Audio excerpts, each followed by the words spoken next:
Assalamualaikum warahmatullahi wabarakatuh. Balik lagi teman-teman di channel Jagating Lelembut.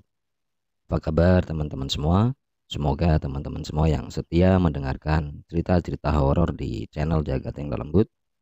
Semoga teman-teman semua selalu dilimpahkan rezeki yang barokah, dipermudah segala hajatnya, dan dijauhkan dari segala musibah yang akan datang pada diri kita semua. Amin. Oke, pada kesempatan kali ini saya akan meneruskan cerita dari Mbak Ratna yang cukup mencekam. Seperti apa kisahnya? Tapi sebelum teman-teman mendengarkan cerita horornya, teman-teman jangan lupa like, komen, dan subscribe channel ini agar channel ini terus berkembang dan terus semangat menceritakan kisah-kisah horor untuk teman-teman semua. Oke, nggak usah lama-lama, mari kita mulai kisahnya.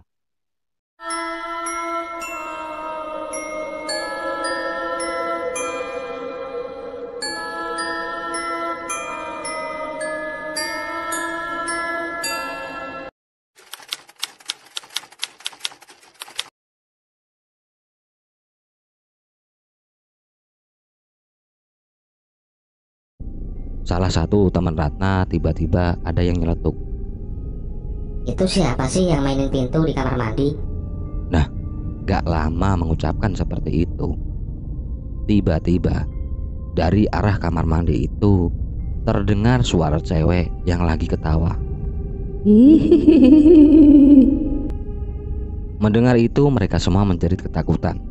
Suasana menjadi tegang.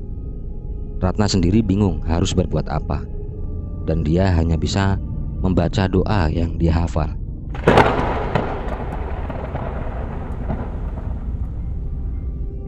Jadi gangguan cewek ketawa itu dari malam hari mulai jam 10 malam sampai subuh. Dan selama semalam itu mereka terus mendengar suara wanita tertawa yang berpindah-pindah tempatnya. Tapi ketika adzan subuh terdengar, suara-suara seram itu berangsur-angsur menghilang. Keesokan harinya Ratna mencoba bertanya sama Bu Susi. Bu, kami tidur di poli persalinan itu. Tadi malam ada yang ganggu, Bu. Kami semalaman mendengar suara perempuan tertawa. Serius, Mbak? Iya, Bu. Apa nggak lebih baik kita pindah aja ke rumahnya bidan Ita? Atau siapa gitu, Bu? Karena Bu Susi nggak bisa memberi jawaban, akhirnya Ratna dan teman-temannya mencoba izin ke Bu Ita. Tapi saat mereka minta izin ke Bu Ita, ternyata Bu Ita kurang setuju dan gak mengizinkan mereka pindah. Karena saat itu Bu Ita berpikiran kalau rumahnya itu digunakan untuk praktek. Tapi karena mereka semua takut, akhirnya malam itu mereka tetap tidur di rumah Bu Ita.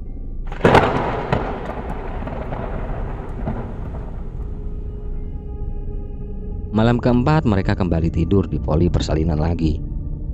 Gangguan yang sama seperti pintu dibuka ditutup dan suara perempuan yang ketawa muncul lagi. Saking takutnya mereka itu sampai ada yang telepon ke orang tuanya. Begitu orang tuanya mendengar cerita anaknya, orang tua temannya Ratna juga khawatir. Dan akhirnya orang tua temannya Ratna ini menghubungi pihak kampus dan menceritakan tentang hal ini kepada pihak kampus. Keesokan harinya pihak kampus menghubungi temannya Ratna dan bilang kalau akan dicarikan desa yang lain, tapi perlu waktu untuk proses merubah datanya. Jadi diharapkan mereka semua bersabar lebih dulu. Nah, pada malam selanjutnya ketika mereka tidur di situ sekitar jam setengah 12 malam, dari arah pintu luar mereka mendengar seperti pintunya dilempar kerikil kecil-kecil. Karena pintu poli persalinan itu terbuat dari kaca yang bisa melihat ke arah luar, dan dari dalam mereka nggak ngelihat siapa-siapa. Tapi dari luar pagar Ratna seperti melihat ada sosok orang. Dan Ratna bilang sama teman-temannya, Itu siapa? Sepertinya di luar pagar ada orang. Coba ayo kita lihat.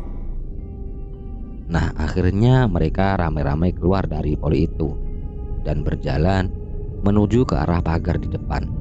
Dan saat sampai di pintu pagar, 10 mahasiswi ini melihat persis di depan pagar itu ada sosok Mbah Dirah dengan memakai kebaya hijau dan rambutnya acak-acakan sambil melempar kerikil itu.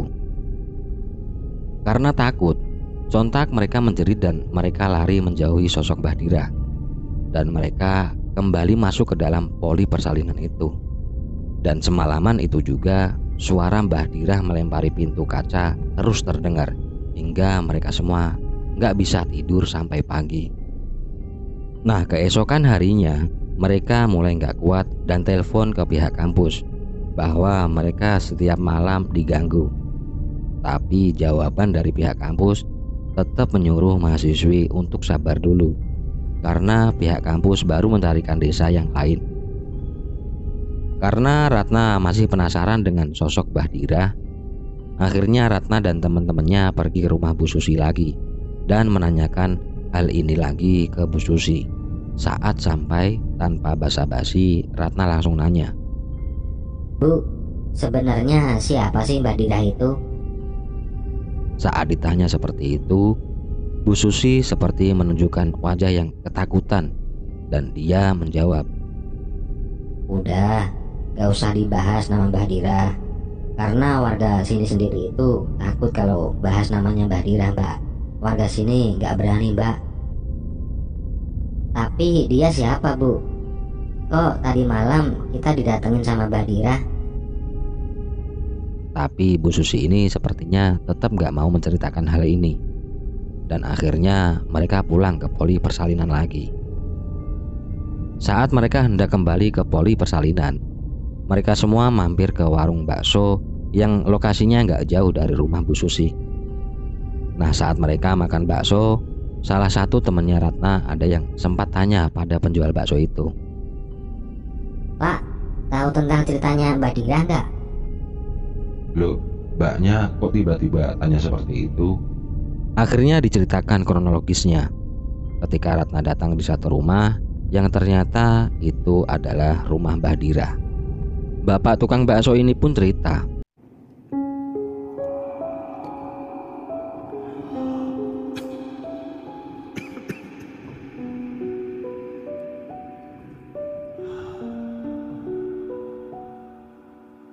jadi dulu sekitar 5 tahun yang lalu ada perempuan yang namanya Mbah Dirah. Dia ini terkenal di desa sebagai lintah darat atau rentenir. Bapak penjual bakso sendiri bukan warga asli situ. Cuman cerita ini sudah melebar kemana-mana. Semua warga di sini sudah tahu sosok Mbah Dirah. Nah, 5 tahun yang lalu itu beliau pernah meminjam uang dan bunganya selalu besar.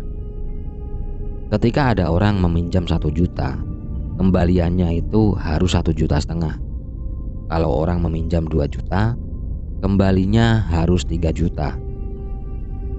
Kebanyakan warga sini memang dengan ekonomi yang menengah ke bawah, jadi selalu seringkali meminjam uang kepada Mbah Dirah. Sebenarnya Mbah Dirah sendiri hidupnya sudah berkecukupan. Tapi setelah anaknya menikah dan pindah ke desa yang lain, Mbah Dirah lebih memilih tinggal di rumah yang terlihat sederhana. Dia ngurusin sawah, tambaknya, dan di situ dia juga tinggal seorang diri. Ketika Mbah Dirah meninggal, warga memakamkannya di desa anaknya yang ada di desa sebelah. Nah, rumah itu terbengkalai hingga akhirnya rumah itu roboh. Di malam pertama setelah Mbah Dirah meninggal, warga mengalami teror, terutama orang yang pernah melakukan pinjaman ke Mbah Dirah.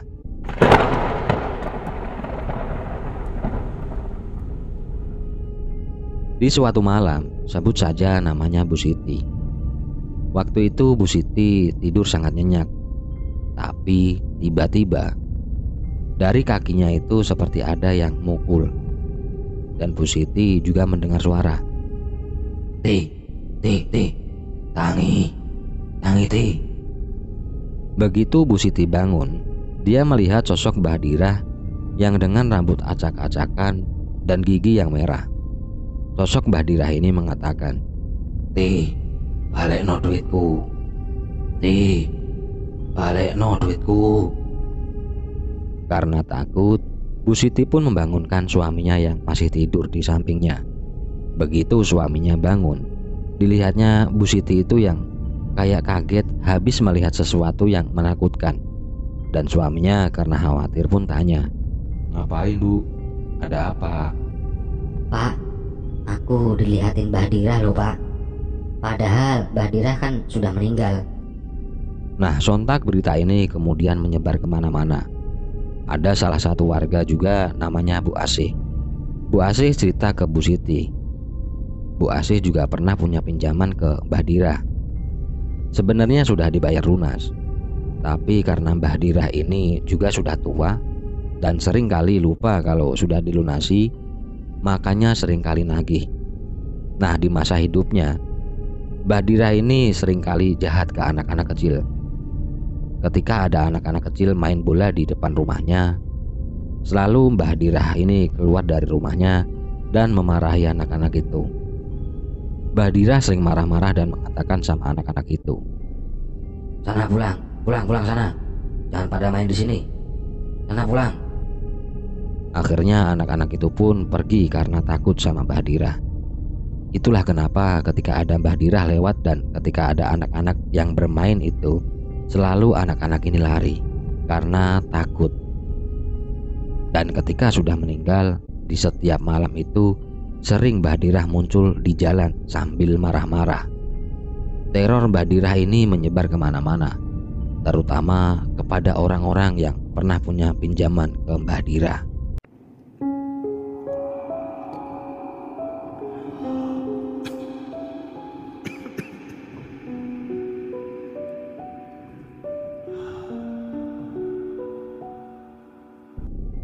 Di suatu malam, Bu Asih baru saja pulang dari menghadiri hajatan. Saat berjalan pulang bersama suaminya, tiba-tiba dia melihat sosok Mbah Dirah ini duduk di atas gardu sambil seperti menunggu seseorang. Saat diperhatikan dari kejauhan, Bu Asih merasa kok pernah lihat sosok ini. Lalu Bu Asih bilang, Pak, itu kok koyo Mbah Dirah ya Pak?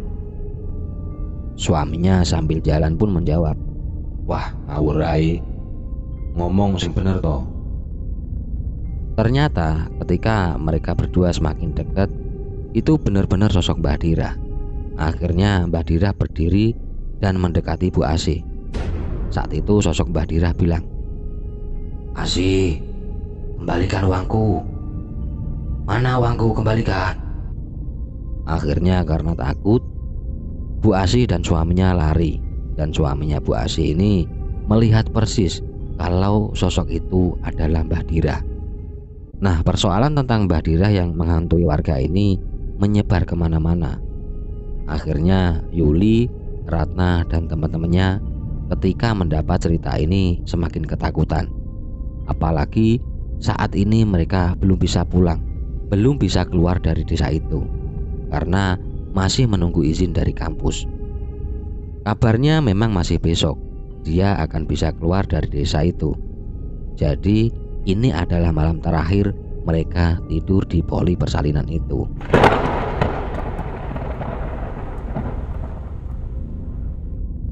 Nah, ketika malam terakhir itu mereka semakin takut. Apalagi sudah mendengar cerita tentang Mbah Dirah. Pesan dari orang-orang sekitar, jangan pernah menyebut nama Mbah Dirah. Seringkali warga sini ketika menyebut nama Mbah Dirah, beliau itu sering muncul. Dan munculnya beliau ini sangat jahat.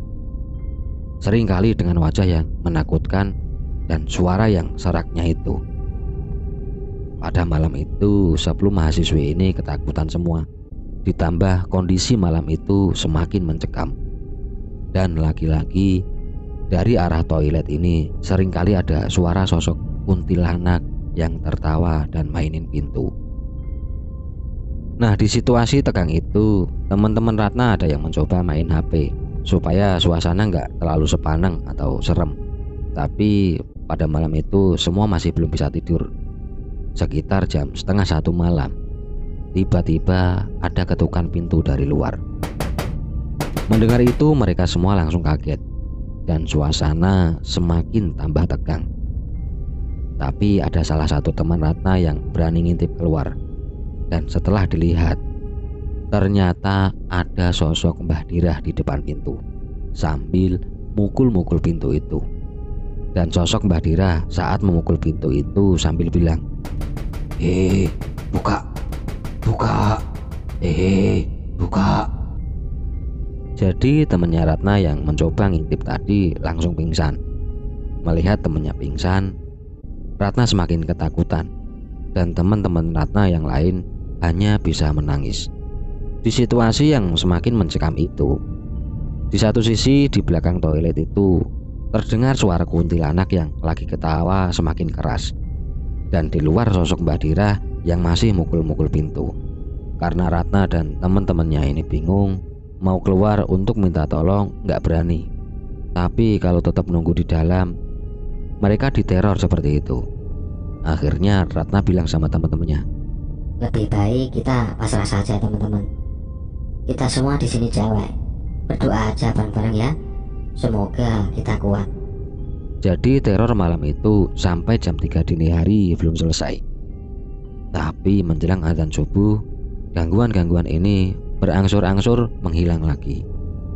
Dan di pagi harinya mereka langsung memutuskan untuk pulang.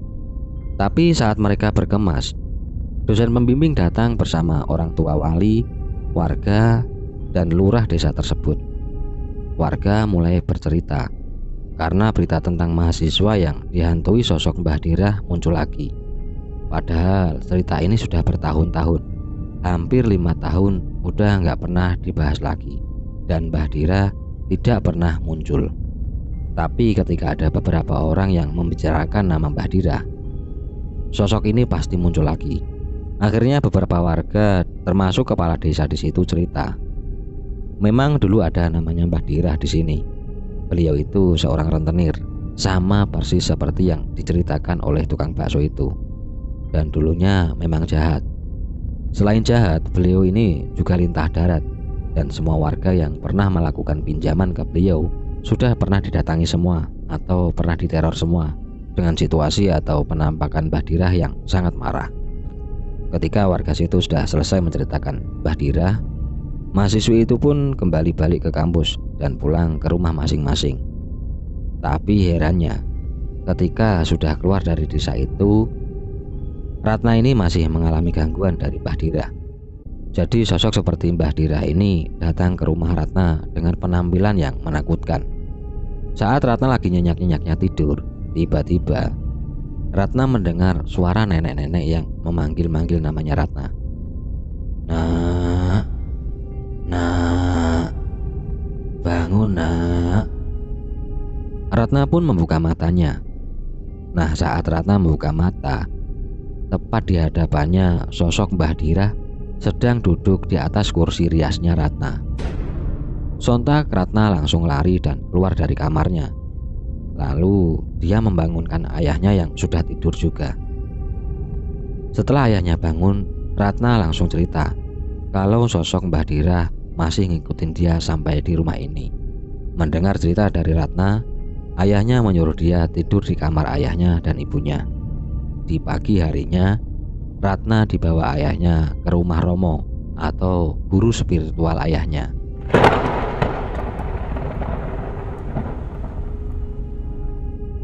Sesampainya di rumah Romo, Romo bilang kalau sosok yang mengikuti Ratna sangat jahat dan sosok ini ingin mengajak Ratna tinggal bersama.